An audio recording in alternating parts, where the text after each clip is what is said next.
Y buenas noches, ingeniero. Mi nombre es Fernando Chimbo y soy de la carrera de telecomunicaciones para la materia de análisis de circuito.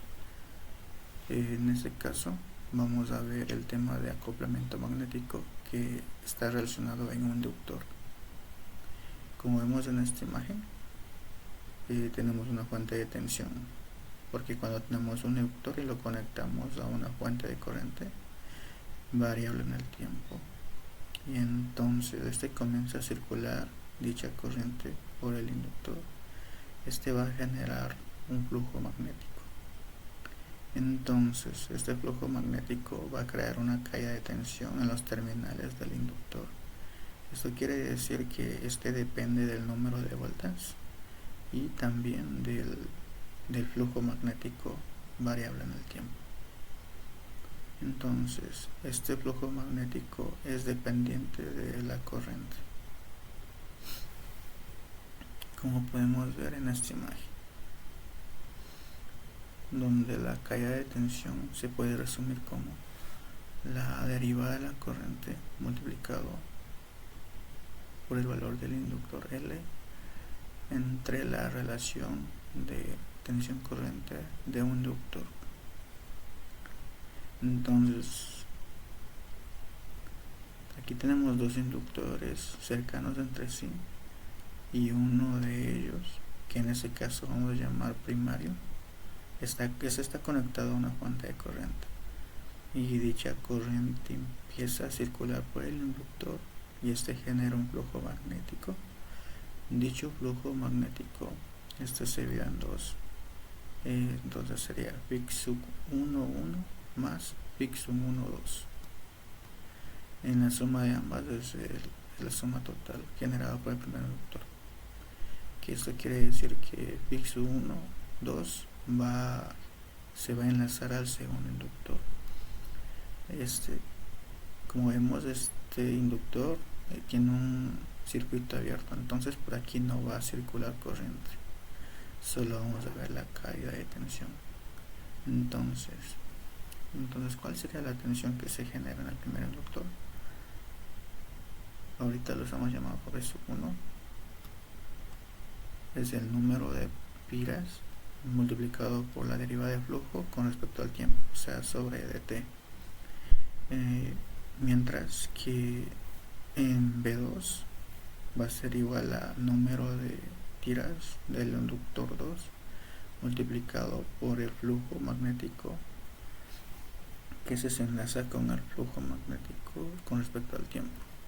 Entonces, que B sub 1 va a ser igual a N1 multiplicado por la derivada del phi sub de phi por D y 1 dividido para D y 1 por dt, va a ser igual a L1 a D1 sobre dt, donde B2 va a ser N2, en este caso se va a llamar la inductancia mutua.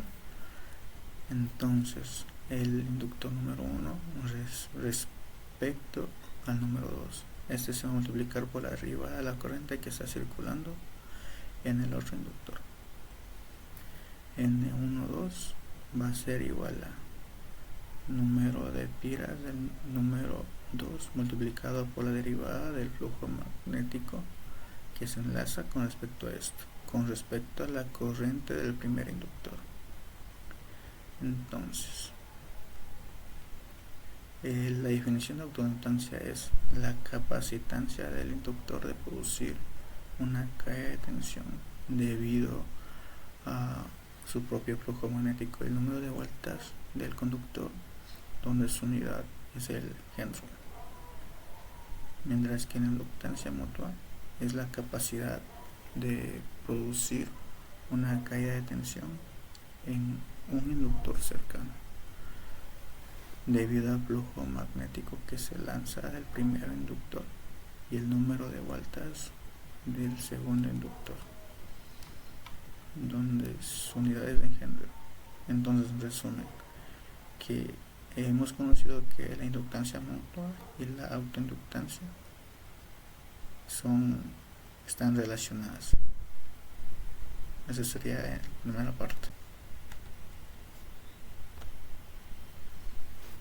Bueno, ahora vamos a ver el acoplamiento magnético en la tensión inducida, donde vamos a ver las polaridades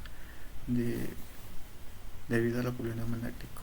Las polaridades se puede deducir tomando los siguientes elementos. Primero, el sentido de la corriente de la bobina que excita el flujo. Y segundo, el punto de polaridad de la bobina con la tensión a determinar. Entonces vamos a tomar en cuenta lo siguiente. Si la corriente que entra en el terminal con punto de la bobina, la tensión que se genera en la segunda bobina es casi igual que la otra bobina. Y pues vamos a ver un ejemplo, porque para entender esto vamos a ver el primero, la corriente sub 1, que tiene la flecha en color rojo, entra por la primera bobina. Entonces está aquí. Eso cuando sucede, va a generar en la segunda bobina una tensión que la vamos a llamar B sub 2 y va a ser positiva respecto a la terminal con punto a la segunda bobina. Este B sub 2 va a ser igual a la otra inductancia por la corriente, perdón, la derivada de la corriente con respecto al tiempo. Otro ejemplo, vemos acá que la segunda bobina se encuentra abajo. Como en la primera bobina la corriente entra por la terminal con punto, en la segunda bobina se puede ver que la tensión es negativa, porque la polaridad va de más a menos, porque sería positivo con respecto al punto de la segunda bobina. Otro ejemplo sería que aquí vemos que la corriente entra y vemos que está saliendo la corriente que respecto al punto de dicho inductor. Como se encuentra saliendo, la tensión va a ser negativa, porque tenemos que recordar que una tensión entra, aquí entra la tensión con punto y aquí genera una tensión positiva en la segunda bobina con respecto a la terminal con el punto de dicha bobina. Por tanto, en ese caso es negativa. Vemos que en ambos inductores, aquí vemos que en ambos inductores con los puntos se encuentran abajo. Como la corriente sale de la corriente de punto, entonces la tensión que se genera en el segundo punto es positivo, porque la polaridad más menos está en sentido contrario a la terminal de conpunto de la segunda. Así podemos hacer diferentes combinaciones, incluso podemos determinar con la tensión inducida en el inductor 1 si la corriente entra por el inductor número 2. En resumen, aquí conocemos cómo determinamos la tensión que se genera en una bobina cuando existe acoplamiento mutuo. Y eso creo que sería todo. Muchas gracias.